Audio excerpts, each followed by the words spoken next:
ഇവിടെയും അതിന്റെ പേരിൽ രാഷ്ട്രീയ കോലാഹലം ഉണ്ടായില്ല. എന്താ കാരണം? അങ്ങനെ പ്രസംഗിക്കേണ്ടത് അനിവാര്യതയുടെ സാഹചര്യമായിരുന്നു. സാഹചര്യത്തിന് അനിവാര്യതയായിരുന്നു. മറ്റൊരർത്ഥത്തിൽ പറഞ്ഞാൽ അന്നത് പ്രസംഗിച്ചേ പറ്റൂ, ജനങ്ങളെ ഉത്ബോധിപ്പിക്കണം. അതിനുവേണ്ടി കേരളത്തിലെ എല്ലാ മതസംഘടനകൾ, എന്തിനധികം ജമാഅത്തെ ഇസ്ലാമിക്കാർ പോലും ഇത് പ്രസംഗിക്കാൻ സന്നദ്ധരായി മുന്നോട്ട് വന്നിരുന്നു. അതേസമയത്തോ ഈ വിഭാഗം ആളുകൾക്ക് പ്രസംഗിച്ചുകൂടെ. എന്താ കാരണം? രാഷ്ട്രീയപരമായ അടിമത്തം. ഇതാണ് രാഷ്ട്രീയ അടിമത്തം.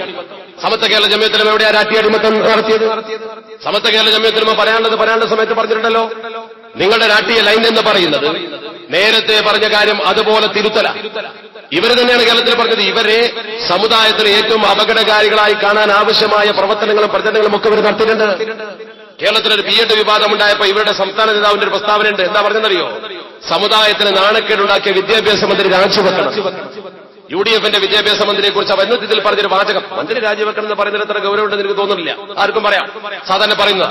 പക്ഷെ ഇവർ ആ പ്രസ്താവനയിൽ പറഞ്ഞൊരു വാചകമുണ്ട്. SSFന്റെ സംസ്ഥാന പ്രസിഡന്റ് കോഴിക്കോട് ഒരു സമ്മേളനം ഉദ്ഘാടനം ചെയ്തുകൊണ്ട് പ്രസംഗിച്ചതാ. എന്താ പറഞ്ഞത്? സമുദായ സംഘടനകൾ വിദ്യാഭ്യാസ വകുപ്പ് കൈകാര്യം ചെയ്യരുതെന്നാണ് SSFന്റെ കാഴ്ചപ്പാട്. അത് മതേതര സംഘടനകളിൽ കഴിവുള്ളവർ കൈകാര്യം ചെയ്യേണ്ട വകുപ്പാണെന്ന് അദ്ദേഹം പറഞ്ഞു. അപ്പോ മുസ്ലിം സംഘടനകളൊന്നും വിദ്യാഭ്യാസ വകുപ്പ് കൈകാര്യം ചെയ്യാൻ പാടില്ല. ഈ മലപ്പുറം ജില്ലയിലും മലബാറിലും ഇത്രയധികം വിദ്യാഭ്യാസ സ്ഥാപനങ്ങൾക്ക് ശിലയിട്ടതും വളർത്തിക്കൊണ്ടുവന്നതും മുസ്ലിം രാഷ്ട്രീയ പ്രസ്ഥാനം വിദ്യാഭ്യാസ വകുപ്പ് കൈകാര്യം ചെയ്യപ്പെടാണ് എന്ന കാര്യം മലബാറിന്റെ ചരിത്രം അറിയുന്ന ഒരാൾക്കും നിഷേധിക്കാൻ കഴിയില്ല. എന്നിട്ട് മുസ്ലിംകൾക്കിടയിൽ പ്രവർത്തിക്കുന്ന ഒരു മതസംഘടനയുടെ വിദ്യാർത്ഥി വിഭാഗത്തിന്റെ സംസ്ഥാന പ്രസിഡന്റ് പറയുന്നു, ഇത് മതേതര കക്ഷികളെ ഏൽപ്പിക്കണം. മതേതര കക്ഷികൾ എന്ന് പറയുന്ന കമ്മ്യൂണിസ്റ്റ് പാർട്ടിയുടെ ഒരാൾ ഏറ്റെടുത്തതിന്റെ ഫലമാണല്ലോ കേരളത്തിൽ ഇക്കണ്ട വിവാദം മുഴുവൻ ഉണ്ടായത്. മതേതരവാദിയാണ് എന്ന് പറയുന്ന ഒരു വ്യക്തി, ശാസ്ത്ര സാഹിത്യ പരിഷത്തിന്റെ പിൻബലത്തോടുകൂടി പ്രവർത്തിക്കുന്ന ഒരു മന്ത്രി, അയാളുടെ ഒറ്റ പ്രവർത്തനം കൊണ്ടല്ലേ കേരളത്തിന്റെ വിദ്യാഭ്യാസ വകുപ്പ് കുളം തോണ്ടി പോയത്? അതല്ലേ കേരളത്തിന്റെ വിദ്യാഭ്യാസ വകുപ്പിൽ നടന്നത്? ഇപ്പോൾ അവർ തന്നെ വിലയിരുത്തുന്നുള്ള ആ കാര്യം ഇടതുപക്ഷം തന്നെ അത് വിലയിരുത്തുന്നുണ്ട്. നമ്മൾ അവരുടെ ഭരണത്തെയല്ല എതിർക്കുന്നത്, പാർട്ടിയല്ല എതിർക്കുന്നത്, മതത്തിലേക്കുള്ള കടന്നുകയറ്റം നടത്തിയതിനാണ് എതിർക്കുന്നത്. വളരെ അപകടകരമായ കരുനീക്കമാണ് അവർ നടത്തിയത്. സത്യത്തിൽ ഇവരുടെ രാഷ്ട്രീയ പ്രവർത്തനം എന്ന് പറയുന്നത് ഈ രീതിയിൽ മുസ്ലിം സമൂഹത്തിലെ ഒരു രാഷ്ട്രീയ പ്രസ്ഥാനത്തെ ലാക്കാക്കിക്കൊണ്ടുള്ള ഒരു എതിർപ്പ് മാത്രമാണ്. അതാണ് സത്യത്തിൽ ഇവർ നടത്തിയിട്ടുള്ളത്. മാത്രമല്ല ഇവരുടെ തീരുമാനങ്ങൾ നോക്കൂ നിങ്ങൾ. ഇവർ 1984 May 25 Sunni voice, 1984 May 25 Sunni വോയ്സിൽ എന്താ എഴുതിയത്? അവർ പരസ്യമായി എഴുതി, കമ്മ്യൂണിസം ചത്ത നായ തന്നെ എന്നൊരു ലേഖനമുണ്ട്. കമ്മ്യൂണിസത്തെ കുറിച്ച് അവർ കമ്മ്യൂണിസം ചത്ത നായ തന്നെ, ദീർഘമായൊരു ലേഖനം. ആ ലേഖനത്തിന്റെ ഹെഡ് അതാണ്, അതിന്റെ തലക്കെട്ട് കൊടുത്തതാണ്. നമ്മൾ ആ അഭിപ്രായം നമുക്കില്ല. അങ്ങനെ ഒരു പദപ്രയോഗം നടത്തുന്നതിനോട് നമുക്ക് യോജിപ്പില്ല. 1985 സെപ്റ്റംബർ 6 സുന്നി വോയ്സ് എഴുതി. അവർ എഴുതിയ വാചകം, ആശയപരമായി കമ്മ്യൂണിസത്തിലേക്ക് ഒരൊറ്റ മുസ്ലിമും അടുത്തു പോകരുത്. കമ്മ്യൂണിസത്തെ എതിർത്ത് പരാജയപ്പെടുത്തലാണ് ഈ കാലഘട്ടത്തിന്റെ പുണ്യസമരം. ഈ കാലഘട്ടത്തിന്റെ പുണ്യസമരം എന്ന് പറഞ്ഞാൽ എന്താ? 1985 സുന്നി വോയ്സ് പേജ് 3 കാലഘട്ടത്തിന്റെ പുണ്യസമരം കമ്മ്യൂണിസത്തെ തോൽപ്പിക്കലാണെന്ന് എഴുതി. അതേ ആളുകൾ പിന്നെ പറഞ്ഞെന്താ? അതേ ആളുകൾ 2006 ജൂലൈയിൽ സുന്നത്ത് മാസികയിൽ എഴുതി. കാരണം 2004 കഴിഞ്ഞല്ലോ. സുന്നത്ത് മാസികയിൽ എന്താ എഴുതിയത്? 85 അത് എഴുതുമ്പോൾ 89 ആയിട്ടില്ല. 985 സത്യം എഴുതി. അതുപോലെ തന്നെ 84 സത്യം എഴുതി. കാരണം എന്താ? അന്ന് കണ്ണിയത്തിന്റെയും ശംസുലമയുടെയും സമത്വയിലാണ് അവരുള്ളത്. അപ്പൊ അവർക്ക് സത്യം എഴുതേണ്ടി വരും. കണ്ണിയത്തും ശംസുലമയും സമത്വയെ നയിക്കുന്ന 984 85 സുന്നി വോയ്സ് എന്ന പത്രത്തിൽ സുന്നി യുവജന സംഘം എന്ന് അവകാശപ്പെടുന്ന മറുഭാഗം സമത്വയുടെ നേതാവിന്റെ കാർമ്മികത്വത്തിൽ നടത്തുന്ന പത്രത്തിൽ എഴുതിയതെന്താ? കമ്മ്യൂണിസത്തെ എതിർത്ത് പരാജയപ്പെടുത്തൽ കാലഘട്ടത്തിന്റെ ജിഹാദാണ്. ആ കാലഘട്ടത്തിന്റെ ജിഹാദ് പിന്നെ ഇങ്ങനെ തിരിഞ്ഞുപോയത്. അതേ ജിഹാദ് കാലഘട്ടത്തിന്റെ പുണ്യസമരം എന്ന് പറഞ്ഞാൽ ജിഹാദല്ലേ? ആ ജിഹാദിനെ കുറിച്ച് 2006 എന്താ 2006ന്റെ പ്രത്യേകത? 89 കഴിഞ്ഞിരുന്നു. സമത്വയിൽ നിന്ന് മാറ്റി നിർത്തപ്പെട്ടിരുന്നു. 2006 ജൂലൈയിൽ അവരെഴുതി, ഇന്ത്യ രാജ്യത്തെ തൊഴിലാളി വിഭാഗത്തെ പ്രതിനിധീകരിക്കുന്ന ഒരു രാഷ്ട്രീയ പ്രസ്ഥാനം എന്നതിൽ കവിഞ്ഞൊന്നുമല്ല കമ്മ്യൂണിസം. അവർക്ക് ഭരണമുള്ള സ്ഥലത്തു തന്നെ മതത്തിൽ ഇതുവരെ കൈകടത്തിയിട്ടില്ല. മാത്രവുമല്ല, കേരളത്തിൽ കമ്മ്യൂണിസ്റ്റ് പാർട്ടി ഭരിച്ചപ്പോൾ മതത്തിന് ഗുണകരമായ പലതും അവർ ചെയ്തിട്ടുണ്ട്. ഈ കാരണം കൊണ്ട് മതപരമായി കമ്മ്യൂണിസത്തെ ഇവിടെ എതിർക്കേണ്ടി വരുന്നില്ല. മതപരമായി കമ്മ്യൂണിസത്തെ എതിർക്കേണ്ടി വരുന്നില്ല.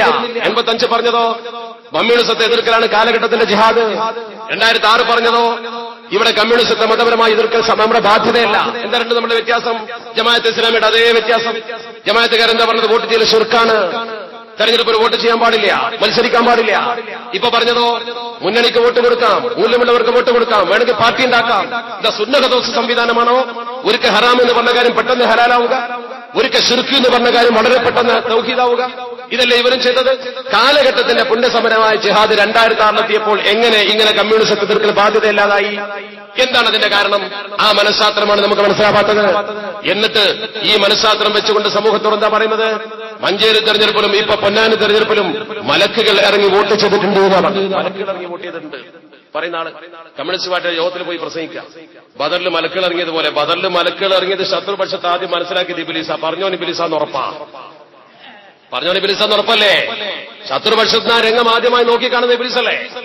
അപ്പൊ നിങ്ങൾ ഓർക്കണം, സത്യത്തിൽ ആ രീതിയിലുള്ള പ്രചരണം, ഇതൊക്കെ നമ്മളിതിൽ കാണുന്ന ഏറ്റവും വലിയ അപകടം എന്താ? നമ്മളിതിൽ കാണുന്ന അപകടം മുസ്ലിം സംഘടനകൾ, ജമാഅത്താണെങ്കിലും ശരി, ഈ വിഭാഗമാണെങ്കിലും ശരി, സമൂഹത്തിൽ ഭിന്നിപ്പുണ്ടാക്കാൻ വരിക. NDF-ന്റെ പുറത്തുവരുന്ന ഇതിനിടയ്ക്ക് അവരിപ്പോ വിജയം ആഘോഷിച്ച് നടക്കുന്നുണ്ട്. അവരുടെ വിജയമാണെന്ന് പറഞ്ഞ് നടക്കുന്നുണ്ട്. ഈ മുസ്ലിം സംഘടനകൾ മുഴുവൻ മതമില്ലാത്ത ജീവൻ മാറ്റണമെന്ന് പറഞ്ഞപ്പോൾ അത് മാറ്റണ്ടെന്ന് പറഞ്ഞ ആൾക്കാരാണ് അവർ. അതിനവർക്ക് എന്നുള്ള കാരണം എന്താ? മുസ്ലിം കോർഡിനേഷനിലേക്ക് അവരെ ക്ഷണിച്ചില്ല. ഞങ്ങളെ ക്ഷണിച്ചില്ലെങ്കിൽ പിന്നെ ഞങ്ങൾ അതിനെതിരാണ്. അത് പറഞ്ഞ ആളുകൾ ഈ തെരഞ്ഞെടുപ്പിൽ എന്തോ താല്പര്യത്തിന് ഞങ്ങൾ UDF-ന് അനുകൂലമാണെന്ന് പറഞ്ഞു പിന്തുണ പതിച്ചു കൊടുത്തു. ആവശ്യപ്പെട്ടതല്ല. ആ രീതിയിൽ തങ്ങളുടെ വിജയമാണത് ആഘോഷിക്കാൻ അവർക്ക് എന്താ താല്പര്യം? ഓരോരുത്തർക്കും അവരവന്റെ കക്ഷി താല്പര്യങ്ങളെ കൊണ്ടുനടക്കാനുള്ള ഏർപ്പാടാക്കി ഈ മുസ്ലിം സമൂഹത്തെ ഭിന്നിപ്പിക്കുവാൻ ചില ആളുകൾ മുന്നോട്ട് വരും. നമ്മളിവിടെ ഇതിൽ കാണുന്ന ഏറ്റവും വലിയ അപകടം സമത്വ കേരള ജംഇയ്യത്തുലമയെ പോലുള്ള ഒരു സംഘടനയ്ക്ക് ഇതിൽ കാണാനുള്ളത്, ഒരു നിഷ്പക്ഷ നിരീക്ഷകന് കാണാനുള്ളത്, മതനിരാസത്തിന്റെ വക്താക്കൾ നമ്മുടെ സമൂഹത്തെ ഭിന്നിപ്പിക്കാൻ വേണ്ടി ഓരോരുത്തരെ ഉപയോഗപ്പെടുത്തുന്നു. ഇന്നലെ വരെ തീവ്രവാദി എന്ന മുദ്ര കുത്തിരുന്ന മഴദിനെ പിടിച്ചുകൊണ്ടുവന്ന് കസേരയിലെത്തി പരസ്യമായി പ്രസംഗിക്കുമ്പോ ഉമാ ഉണ്ണി ഇപ്പുറത്തും രാമൻപിള്ളയെ അപ്പുറത്ത് നിർത്തുന്നു. അങ്ങനെ രണ്ടുപേരെ നിർത്തിയിട്ട് ഇതിന്റെ നടുക്കിയാളെ നിർത്തിയിട്ട് പരസ്യമായ പ്രസംഗം എന്തിന്? മുസ്ലിം സമൂഹത്തിൽ ഭിന്നിപ്പുണ്ടാക്കാൻ. മുസ്ലിം സമൂഹത്തിൽ ഭിന്നിപ്പുണ്ടാക്കാനുള്ള പുതിയ വർഗീയ ധ്രുവീകരണം അയാളൊരു ഉപകരണമാക്കി മുസ്ലിംകളിലേക്ക് പാലം പണിയാമെന്ന് ഇവർ കരുതി. സദ്ദാം ഹുസൈനെ വരച്ചു വെച്ചു, യാസർ അറഫാത്തിനെ വരച്ചു വെച്ചു, മതമില്ലാത്ത ജീവൻ പഠിപ്പിച്ചും മദ്രസകളുടെ സമയം വെട്ടിക്കുറക്കാൻ സ്കൂൾ സമയം ക്രമീകരിച്ചും നമ്മുടെ സമൂഹത്തെ ദ്രോഹിക്കാൻ വന്ന ആളുകൾ, നമ്മുടെ മഹല്ലത്തിന്റെ അധികാര പരിധികൾ വരെ കുറച്ചുകൊണ്ടുവരാൻ പുതിയ വിവാഹ രജിസ്ട്രേഷൻ നിയമം വളരെ പെട്ടെന്ന് തട്ടുകൂട്ടിയ ആളുകൾ, നമ്മുടെ സമൂഹത്തിന് അപകടകരമായി വരുന്ന ഒരുപാട് നിയമങ്ങൾ കൊണ്ടുവന്ന ആളുകൾ, ആ ആളുകൾ സദ്ദാം ഹുസൈന്റെ പേര് പറഞ്ഞ്, സാമ്രാജ്യത്വത്തിന്റെ പേര് പറഞ്ഞ് മുസ്ലിം സമൂഹത്തെ പേടിപ്പിച്ചു നിർത്തിയിട്ട് അത് വോട്ടാക്കാൻ ശ്രമിച്ചു. ഒന്നും ഏശിയില്ലല്ലോ, നിങ്ങൾ കണ്ടില്ലേ? ഒന്നും സമൂഹത്തിൽ ഏശിയില്ല. ഞാൻ